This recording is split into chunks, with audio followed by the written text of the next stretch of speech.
हमारी कोशिश है कि जितनी भी भर्तियां हैं वो 1 साल के अंदर में हम पूरी कर दें। जितने भी प्रमोशंस हैं उनको भी हम 1 साल में क्लियर करेंगे, जिससे कि शिक्षा के क्षेत्र में जो असंतोष है उसको हम समाप्त कर पाएँ।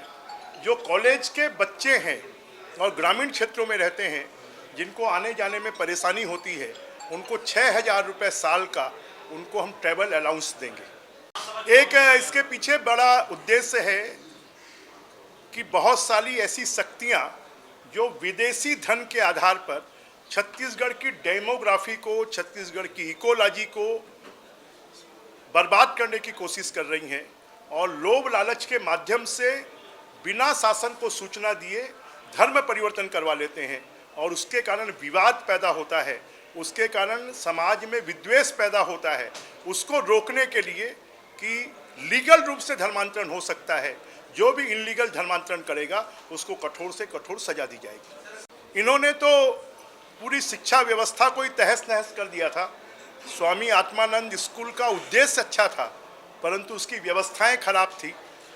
हम हर स्कूल में एक सेक्शन अंग्रेजी का पहली क्लास से 12वीं क्लास तक करेंगे।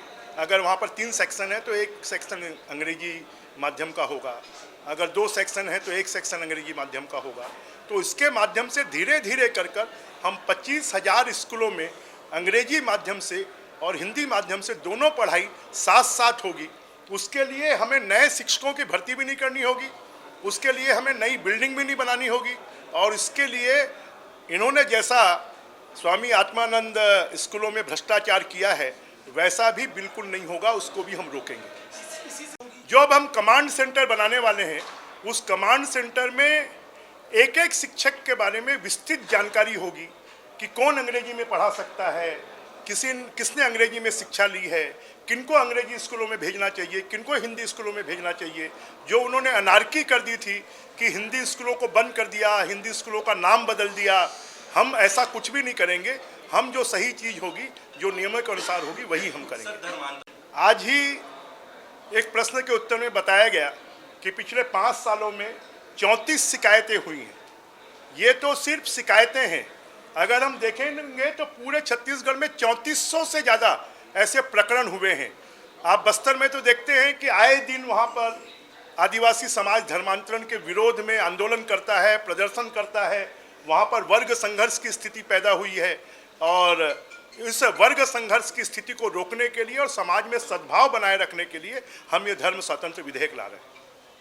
हम इसी सत्र में छत्तीसगढ़ में धर्मांतरण रोकने के लिए धर्म स्वतंत्र विधेयक लाएंगे। हम इसी सत्र में राजिम पुन्नी मेले को फिर से राजिम कुंभकल्प मेला बनाने के लिए संकल्प लाएंगे। हम छत्तीसगढ़ की पुरातत्व, छत्तीसगढ़ की संस्कृति, छत्तीसगढ़ के पर्यटन, इसको बढ़ाने के लिए जो राम वनगमन पथ है, जो पांच शक्ति स्थल हैं और यहाँ के सिरपुर है, यहाँ का रतनपुर है, यहाँ की दंतेवाड़ा माई है, इनके सबके चंद्रपुर है, इनके विकास के लिए पूरा एक कॉरिडोर का निर्माण करेंगे। और राजिम में जो मंदिर है, उस मंदिर को भी एक कॉरिडोर के रूप में विकसित करेंगे।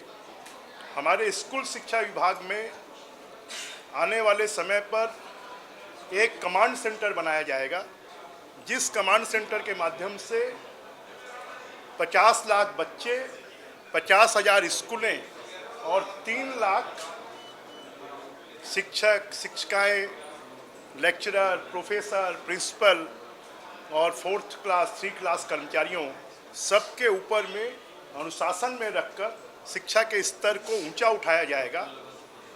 और हर स्कूल में जो पहला पीरियड होगा, वो चाहे प्राइवेट स्कूल हो चाहे वो सरकारी स्कूल हो, हर स्कूल में पहला पीरियड योग, प्राणायाम, अध्यात्म और देशभक्ति के कार्यक्रमों से शुरुआत होगी। और हर शनिवार को खेल का पीरियड होगा। हमारे जो कॉलेज हैं, उन सभी कॉलेजों में नए विषय खोलने के साथ साथ हमने लगभग 30 नए स्नातकोत्तर विषय, 20 नए स्नातक विषय और साथ में 20 कॉलेजों की बिल्डिंग बनाने का और 10 स्कूलों में अतिरिक्त कक्ष बनाने का और बाउंड्री वॉल बनाने का और छात्रावास बनाने का भी हमने बजट में प्रोविज़न किया है। और पहली बार हमने ग्रंथपाल और स्पोर्ट्स टीचर इनकी भी भर्ती का हमने निर्णय लिया है। लगभग 33,000 पदों पर हम स्कूल शिक्षा विभाग में भर्ती करेंगे, इस तरफ हम कोशिश करेंगे। और हायर एजुकेशन में लगभग 5,000 पदों की भर्ती हम करेंगे, जिससे कि हमारे और साथ में जो NEP है, नई शिक्षा नीति, उसको हम अगले शिक्षा सत्र से लागू करेंगे। ये भर्तियां